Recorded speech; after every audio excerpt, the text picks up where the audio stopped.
Hola, bienvenidos a nuestro podcast Fertilidad sin Censura de Advanced Fertility Center Cancún.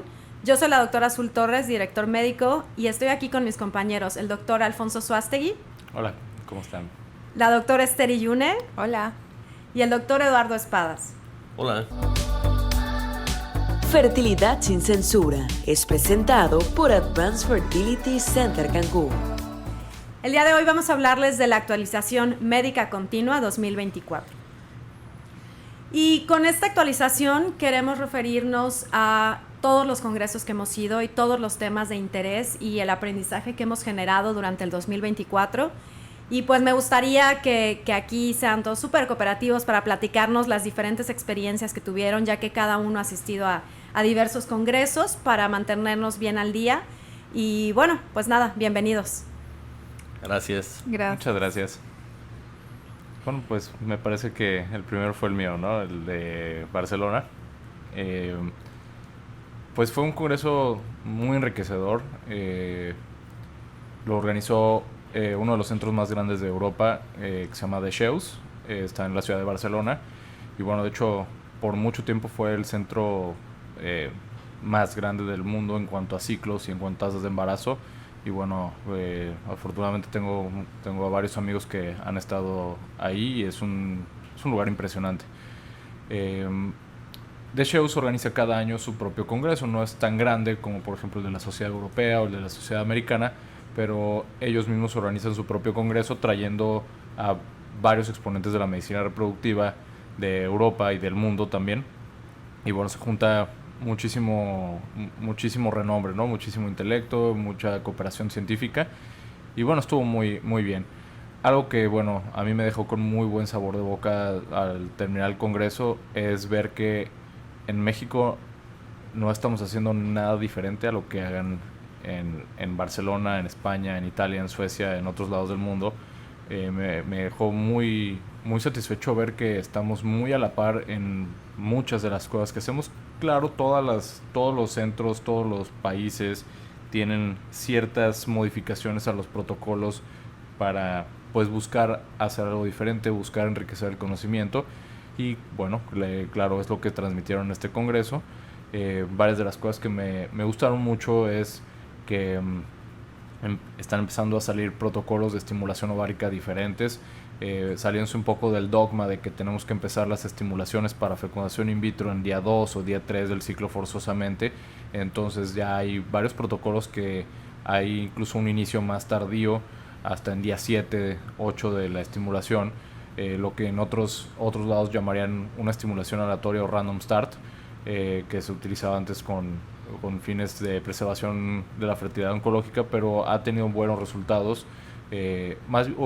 Aquí, igual no resultados diferentes, pero mismos resultados que una estimulación que inicia en día 2 o día 3 del ciclo, pero con probablemente un uso menor de hormonas para estimular los ovarios, probablemente un costo relativo menor, pero con la misma eficacia, ¿no?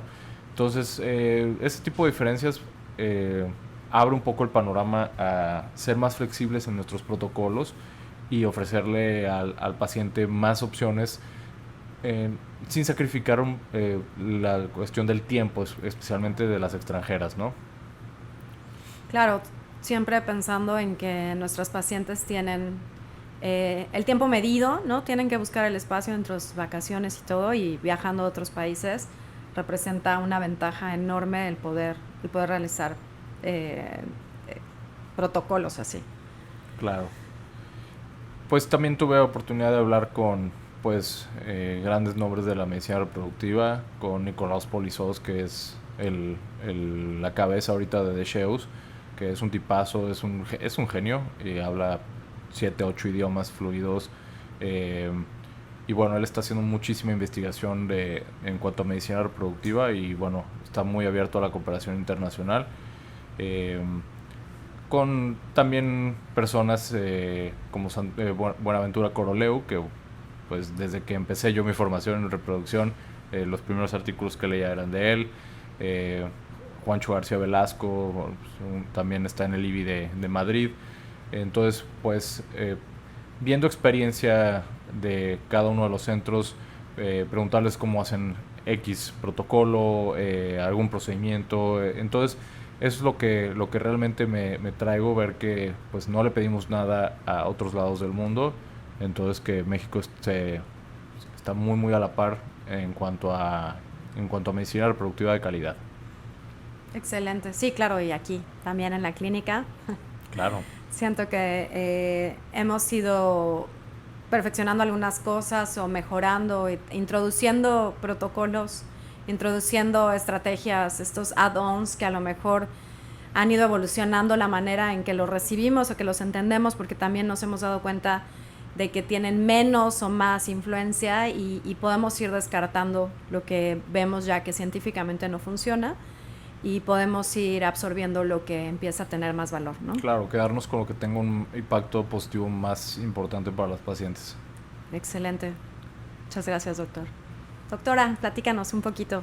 Bueno, creo que siguiendo un poquito la cronología, en mayo me tocó ir a la Ciudad de México a un congreso organizado por Merck, que se llama Academy, y ahí hubieron muchas pláticas. Sería difícil para mí tocar todas, pero de las que más me quedaron como en mente y más aprendizaje, perdón, estoy un poquito ronca, fue el escuchar al doctor Roque hablar sobre la edad de la mujer, no solamente en cuanto a la edad de los ovocitos, sino que también la edad del útero es importante, ya que ese útero tiene la edad de la mujer, y entre más edad, pues claro, la mujer tiene más riesgo de ya estar presentando ciertas enfermedades propias de la etapa en la que se encuentra en su vida, pero también la cuestión del útero, de su irrigación, factores de inflamación, también es muy importante. Entonces, por más que hagamos ovodonación o adopción de embriones, pues también debemos de considerar que la fertilidad baja en mujeres más grandes de edad. Otra plática importante que la tocaron dos doctores, uno de Rusia, una doctora de Rusia y otro doctor de Inglaterra, que hacían mucho hincapié en la seguridad del paciente. La seguridad es lo primero que debemos de buscar cuando hacemos una estimulación. No solamente prevenir una hiperestimulación, un síndrome de hiperestimulación ovárica, sino que también el prevenir complicaciones, infecciones, un sangrado, que ella se sienta mal por la cuestión hormonal, y tratar de que en esa estimulación sea de utilidad para que ella ya esté completa su familia, o sea, para lograr que se complete su familia, sin no estar haciendo estimulaciones tras estimulaciones. Entonces eso, ya lo sabíamos, pero me gustó otra vez volver a escucharlo. Algo también que se empezó a hablar ya a nivel de laboratorio es sobre la microbiota, la relación de la microbiota vaginal con la intestinal y la microbiota uterina, y cómo la permeabilidad intestinal se relaciona con bajas tasas de embarazo. Y ahí podemos ver otra vez cómo es muy importante tener una alimentación balanceada. Entonces, se habla de transferir microbiota de una mujer que tiene la biota sana a una mujer que no está tan equilibrada. Sin embargo, eso todavía no está en práctica. Sigue en investigación, pero bueno, esto otra vez viene a recalcar lo que otros colegas de otras disciplinas han dicho, que las enfermedades autoinmunes surgen desde el intestino, por el intestino permeable. Entonces también en reproducción se viene a afectar. Una microbiota desbalanceada intestinal se asocia con más ovario poliquístico, con más miomatosis uterina y con más endometriosis. Entonces eso se me hizo súper interesante. Y por último, un tema también que creo que aquí lo vemos mucho, porque aquí, por el tipo de clínica que tenemos, vemos pacientes que han sido sometidas a muchos ciclos y que han estado multitratadas por diferentes especialistas y por biólogos de la reproducción, que tienen opiniones diversas, porque justamente en reproducción humana sí tenemos una línea, pero también depende mucho de la experiencia del centro y la experiencia de uno mismo. Entonces lo que te funciona a ti puede ser que no sea lo mismo que le va a funcionar a Alfonso o al doctor Espada.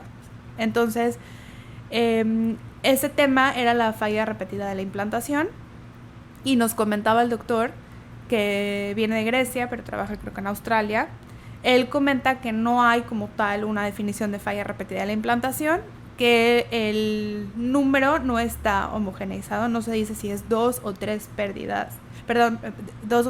fallas de la implantación. Cuando transferimos embriones sanos cromosómicamente y no hay una implantación, eso es a lo que se refiere, y los artículos que se han publicado no están pues muy de acuerdo y no son muy parecidos los unos a los otros, o sea, son muy heterogéneos, por lo tanto no hay una definición. Entonces él comentaba que como tal una falla no existe, sino que la infertilidad misma puede ser una falla de la implantación. O sea, la definición de la infertilidad es en sí una falla de la implantación. Entonces él comentaba que se requiere hacer varias transferencias y nos dijo, no estoy proponiendo que sean ese número de transferencias para todos los pacientes, pero ya cuando llevamos 9 a 12 transferencias, ya podríamos estar pensando en que hay algo en el endometrio que no está pues funcionando bien. Pero bueno, ahí lo dejó un poquito abierto. Sin embargo, en los otros congresos también lo volvimos a ver, volvimos a tocar ese tema y bueno. Claro, y que muy en relación con eso, y yo lo retomo del último congreso que fue ASRM, hablaban también de que podríamos hablar de un fallo cuando tú puedes repetir todo exactamente igual y el resultado es el mismo, ¿no? Pero en realidad cuando estamos haciendo una preparación, cada preparación, aunque usemos los mismos medicamentos, el mismo tiempo, el mismo protocolo, va a tener algo de variabilidad tanto en la respuesta del endometrio, en los niveles hormonales, y además pues el embrión siempre va a ser distinto. Entonces lo que le va a dar el toque distinto a la transferencia también en realidad pues es el embrión, sus características y su manera de responder al proceso. Entonces nada replicable y es ahí donde se vuelve un poco más complejo hacer ese como diagnóstico. Sí, totalmente la parte del endometrio sigue muy oscura todavía para nosotros. Hay muchas cosas que no hemos podido dilucidar, pero bueno, eso es lo que se vio en la academia. Doctor.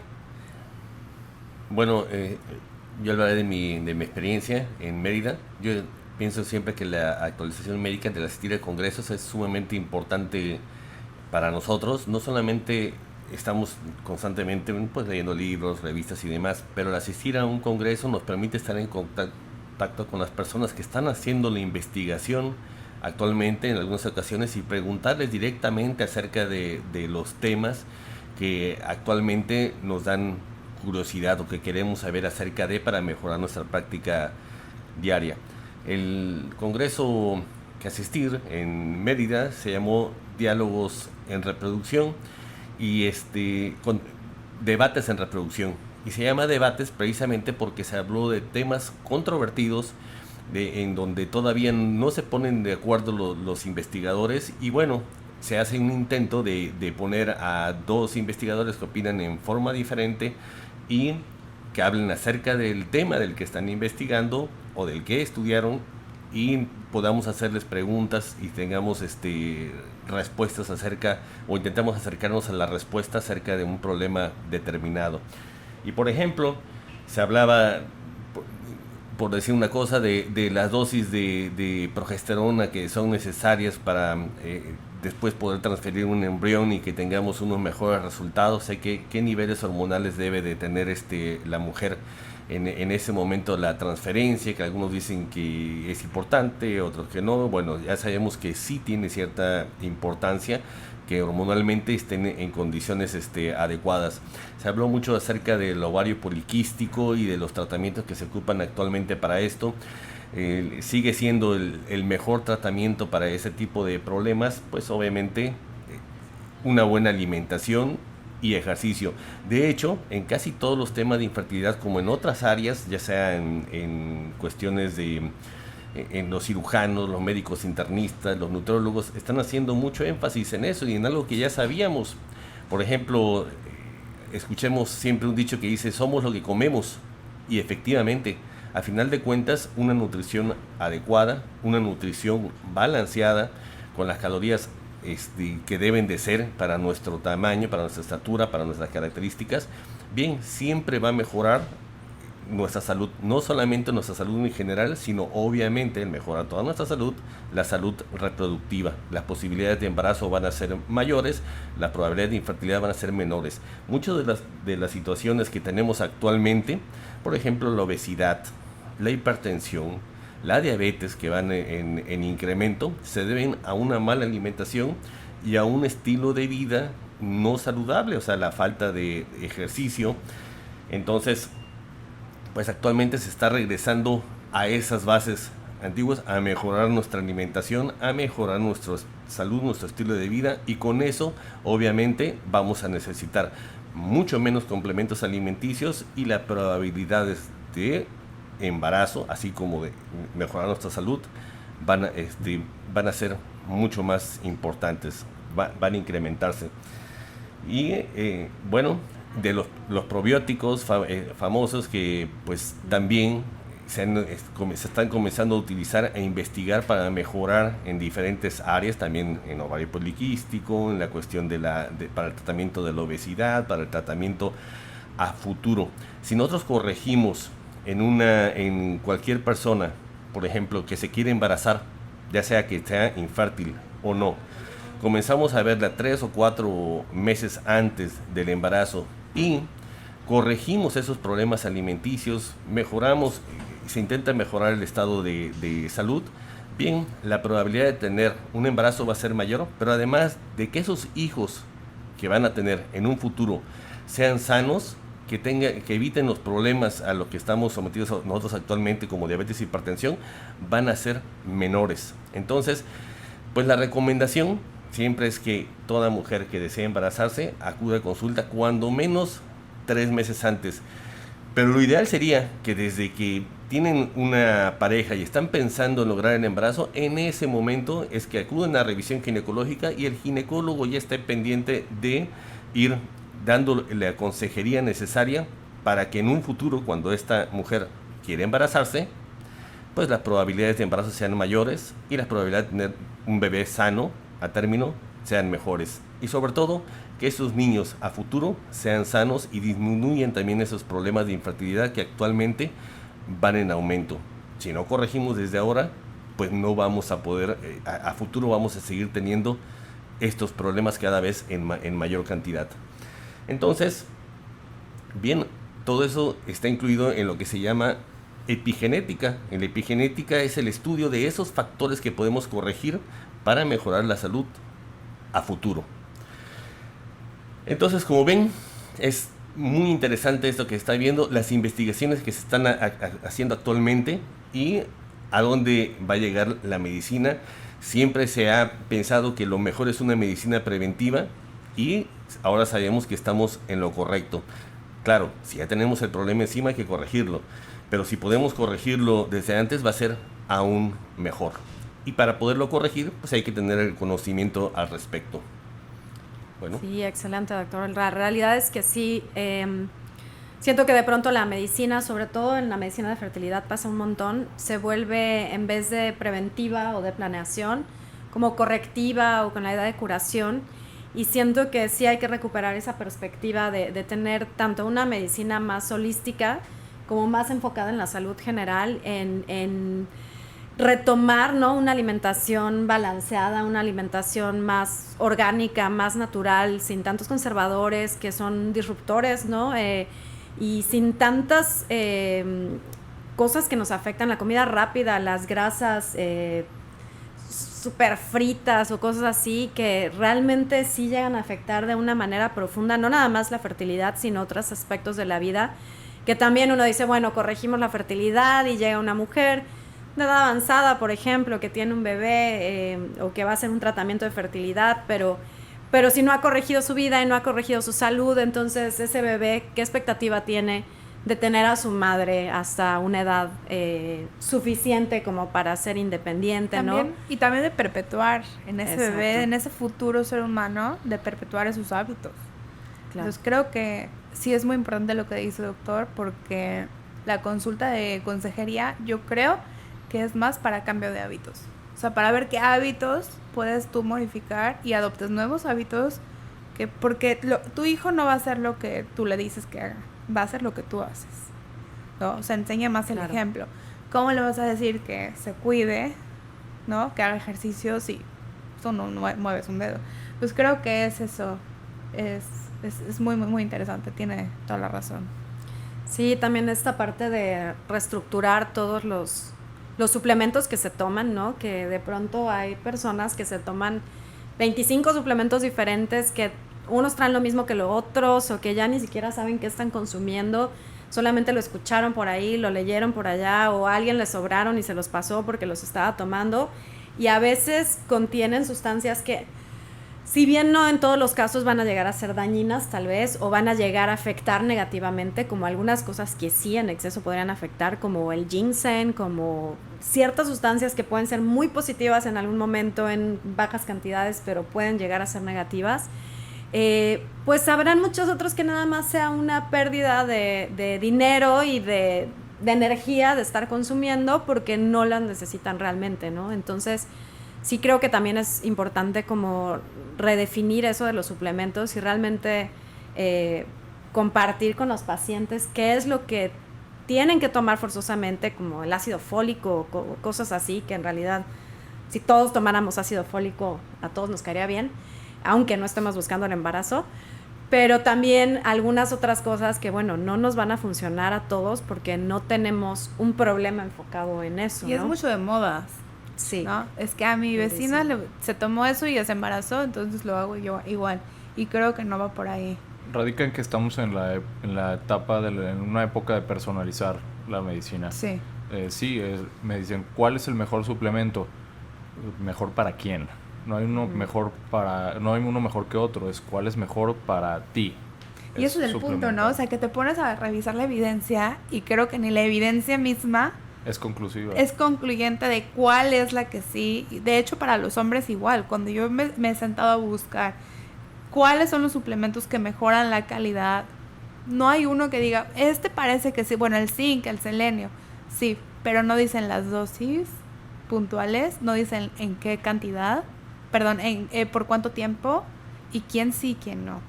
Por ejemplo, también el ácido fólico que estamos recomendando actualmente. No todas las personas metabolizan adecuadamente el ácido fólico. Es cierto. También el usar complementos con ácido fólico en exceso también puede caer en que al no poderlo metabolizar el organismo caiga en exceso y entonces se elevan otras cosas como la homocisteína, por ejemplo, y son personas que van a tener problemas. Hay un síndrome por exceso de toma de ácido fólico. Entonces, viendo eso, por eso se recomienda la toma de un ácido fólico que ya esté metabolizado y que el organismo pueda usar mejor. Eso es en la investigación actual, pues esperemos que sigue de esto, ¿no? Pero entonces lo que se recomienda actualmente es tomar metilfolato en determinadas dosis. Y el omega 6, omega 9 y demás, bueno, también se puede caer en exceso y lo que realmente tenemos en deficiencia es omega 3. Entonces, como dicen mis compañeros, hay que saber en cada paciente cuál es su problemática, cuál es su deficiencia alimenticia y corregir ese problema. El complemento alimenticio es eso, suplementar lo que está en deficiencia o lo que no estamos comiendo adecuadamente. Si ya lo consumimos en forma adecuada, no tenemos por qué agregar algo extra. Y sobre todo también ser bien cuidadosos, ¿no? Porque algunas pacientes están tomando de que 3, 4, 5 vitaminas diferentes de maternidad que en teoría deberían de tener los niveles necesarios para sostener un embarazo en sí, que no requiere cosas específicas, pero ya cuando sumas todo la vitamina A, por ejemplo, de todas esas vitaminas que ya lo estás llevando a un exceso. Los retinoides son tóxicos. Exacto. Para el embarazo y existe la hipervitaminosis también, entonces no es algo que se tenga que tomar tan a la ligera. Sí debe de existir un equilibrio y eso siempre tiene que ir de la mano con el especialista de fertilidad o el médico o nutriólogo. Es un manejo pues multidisciplinario, pero no todos estar dando diferentes y que se le acumulen 20 suplementos diferentes. Sí, claro. También las vitaminas liposolubles se acumulan en el hígado, que son la A, la D, la E y la K. Hay pacientes que toman la vitamina D porque, no sé si recuerdan que en la pandemia surgió como un boom de que la vitamina D era muy buena y entonces hay gente que sigue tomando vitamina D desde el 2019-2020 y nunca han descansado, y eso se acumula en el hígado. Entonces es importante tener periodos de descanso. De hecho, en el Congreso nos decía un especialista en nutrición, investigador también, si vas a tomar un multivitamínico, por ejemplo, en embarazo pues se toman en los 9 meses, pero después lo suspendes. Pero si no estás embarazada en ese momento o no tienes una deficiencia alimenticia, si vas a tomar un complemento, no más de 3 meses consecutivos y descansar de ese periodo, precisamente para que no caigas en esos excesos. Y lo ideal, sí, sería que un nutriólogo o tu médico de cabecera te indique cuál es el suplemento más adecuado para ti, de acuerdo a tu deficiencia alimenticia. Y mencionar también, por ejemplo, hay pacientes que se van a someter a procedimientos quirúrgicos y se toman 20 suplementos. También hay que considerar que hay compuestos que no porque sean naturales quiere decir que sean buenos. Voy a poner ejemplos: el ginseng, el ginkgo biloba, el ajo negro, el jengibre prolongan los tiempos de coagulación. Entonces eso te predispone a que si vas a someter a una paciente a un procedimiento quirúrgico que necesite, y llámese no solo de fertilidad sino cualquier otro tipo de procedimiento quirúrgico, puede haber un riesgo de que experimente un sangrado más considerable. Y ojo, este tipo de cuestiones en la coagulación no se ven con los tiempos de coagulación prequirúrgicos que uno pide. Hay otros tipos de pruebas como el tiempo de sangrado, que ahí se va a ver el reflejo de esta falla relativa en la coagulación que genera este tipo de compuestos. Entonces claro que pues ahí terminó siendo peor el remedio, ¿no? Claro, sí, es que uno diría, bueno, son plantitas y son raíces y son cosas supernaturales, pero al final todos los medicamentos vienen de una plantita, vienen de una raíz, vienen de un hongo. Entonces lo que estamos haciendo es comerlo en su forma original, digamos, pero al final siguen siendo las sustancias que tiene el alimento, el superalimento, sigue siendo la sustancia que al final va a generar los cambios en el cuerpo. Y también en ese sentido vale la pena también concientizar a las pacientes un poco de que, bueno, si quiero zinc, bueno, ¿qué alimentos tienen un montón de zinc y me pueden ayudar entonces a balancear mi dieta y a poder consumirlos dentro de un alimento, lejos de estar buscando un suplemento, cuando no me hace falta, solamente necesito mantener una dieta alta en ese suplemento? Así es. Entonces es cuestión de seguir actualizándonos, es cuestión de ver qué investigaciones, qué evidencia va saliendo, y es parte de lo que dice el doctor Espadas, lo importante de mantenerse al día. No van a dejar mentir mis compañeros, o sea, los protocolos cambian, los tratamientos cambian, y yo llevo 3 años en esta clínica y no hago las cosas ni cerca de parecido de lo que las hacía el día 1 que entré aquí. Entonces todo esto va en evolución y pues es el arte de este tipo de medicina.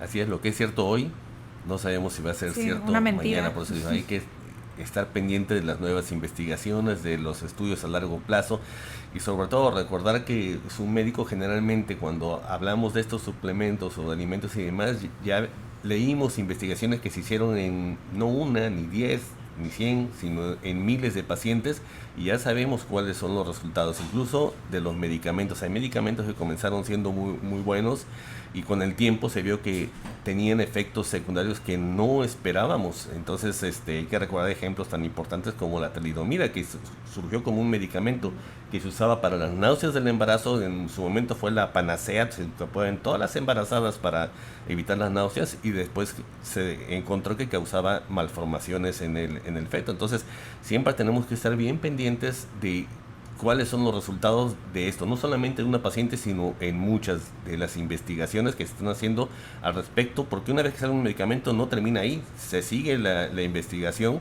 para saber cuáles son los efectos a largo plazo de los mismos. Y bueno, por eso es que aquí le damos mucha importancia, obviamente, a esa capacitación continua.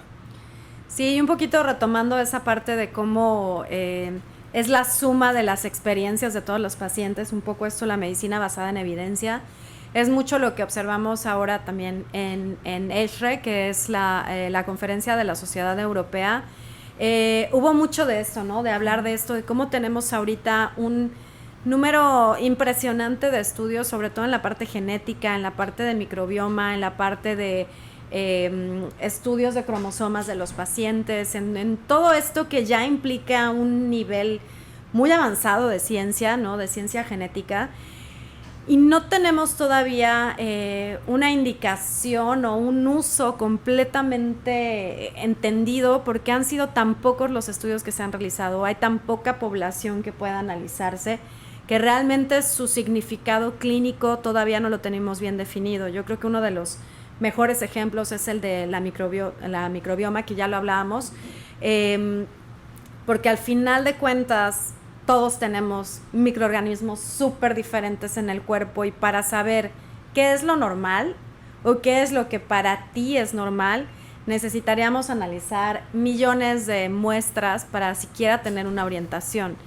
Entonces, ahorita, bueno, podemos analizarlo, podemos ir de manera inversa, ¿no? O sea, ver a quienes no les funcionan las transferencias, qué tipo de bacterias tienen, a las que no les va bien en retener el embarazo o diferentes cosas así, pero realmente ver qué es lo normal, pues es como súper arriesgado, ¿no? Entonces, sí me resulta muy interesante eso de que cómo va evolucionando la medicina, cómo lo conocemos nosotros, cómo va avanzando la ciencia médica, en ver hacia atrás, ¿no? En ver la retrospectiva. Eso es lo más valioso, poder analizar grupos enormes de pacientes o estudios multicéntricos, o hacer una revisión de un montón de estudios que se hicieron en diferentes partes y que realmente nos puedan dar una orientación a lo que en realidad nos va a funcionar.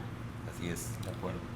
Y sobre todo, y yo creo que esa es una de las más grandes enseñanzas que llevé de este congreso, es analizar lo que pasa dentro de nuestro propio centro, ¿no? Porque a lo mejor hay cosas que a nosotros nos sirven que dependen también del toque de cada uno de nuestros médicos, de cada uno de nuestros especialistas, de nuestros biólogos, de nuestros andrólogos, de nuestros químicos, ¿no? Que le dan un toque único a la medicina que hacemos aquí, y entonces como sí ver nuestros propios resultados hacia dentro de lo que tiene el centro, ¿no? Que es un poco lo que hablaban en el congreso. Bueno, hay a quien no les sirve hacer una prueba de fragmentación porque en el centro donde están no encontraron diferencias significativas, pero si en el nuestro sí, bueno, pues tratar de enfocar o tratar de entender por qué a nosotros sí o por qué a otros no.